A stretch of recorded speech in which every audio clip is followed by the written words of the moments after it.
Welcome again on the TSC यानी दर्शन classes पर आपका एक बार फिर से बहुत बहुत स्वागत है। चलिए तो आज हम इम्फेसिंग प्रोनाउन के बारे में पढ़ते हैं, समझते हैं। ऐसे सर्वनाम जो किसी भी बात को जोर देकर कि किसने किया है इस पर ज़्यादा बात बताते हैं। तो ऐसे प्रोनाउन के बारे में हम देखते हैं डेफिनेशन क्या है। A pronoun used to convey emphasis is called emphasising pronoun, यानी जो कन्वे करे, जो जोर दे किसी बात पे, तो उसे हम एम्फेसिसिंग प्रोनाउन कहते हैं। आइए देखते हैं कैसे। इट इज प्लेस, इसे जब भी लिखेंगे बेटा, इसका जो स्थान होगा जस्ट बिफोर द वर्ब। सबसे बढ़िया तरीके से आप इसे यही समझिए कि इसे वर्ब के पहले लिखा जाता है। जो रिफ्लेक्सिव प्रोनाउन है, जो एम्फेसिसिंग प्रोनाउन है, सेम है, ठीक है ना। Her self, your self, my self, it self, them self, ये सब है, लेकिन यही रिफ्लेक्सिव है और यही एम्फेसिसिंग है। तो दोनों में अंतर कहाँ आ रहा है? तो अंतर देखिए कहाँ पे आता है।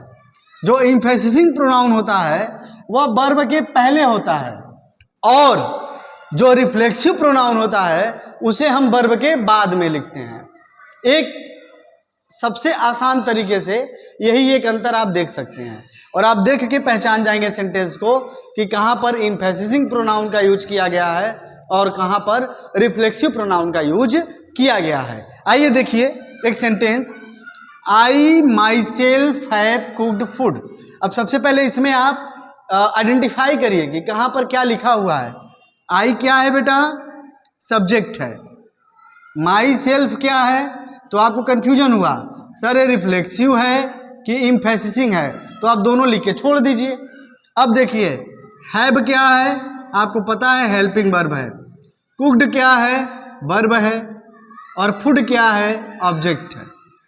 तो हमें क्या बताया गया कि जो वर्ब के पहले होगा उसे हम क्या कहेंगे? My self, them self, your self, him self, her self, इस तरह के वर्ड अगर वर्ब के पहले आएंगे तो एम्फेसिसिंग प्रोनाउन कहे जाएंगे। तो आप देखिए वर्ब आपका यहाँ पर है और इसके पहले यूज किया गया माई सेल्फ, तो आप कह सकते हैं कि सर यहाँ पर यह रिफ्लेक्सिव प्रोनाउन ना होके एम्फेसिसिंग प्रोनाउन कहलाएगा, यानी ईपी लिख दिया आपने। वही दूसरा एक और सेंटेंस दिया हुआ है, कह रहा you must try again your self. इसे भी हम आइडेंटिफाई करेंगे। यू क्या है? बहुत सही बोलते जाइए, सब्जेक्ट। मस्ट क्या है? यह भी मॉडल एक्सिलरी वर्ब में आता है। इसके बाद ट्राई क्या है? ट्राई वर्ब है, मेन वर्ब है। अगेन क्या है बेटा? अगेन यानी कि जो ट्राई किया जा रहा है वह दोबारा किया जा रहा है, तो यह वर्ब को एडवर्ब की है, एडवर्ब की क्या काम कर रहा है। और फिर लास्ट में आपका क्या आ रहा है? Your self. तो यह लास्ट में है, क्या यह वर्ब के पहले है कि वर्ब के बाद में है? तो वर्ब के बाद में है। तो वर्ब के पहले होता तो एम्फेसिसिंग प्रोनाउन होता, वर्ब के बाद में है, इसीलिए इसे हम कहेंगे बेटा रिफ्लेक्सिव प्रोनाउन।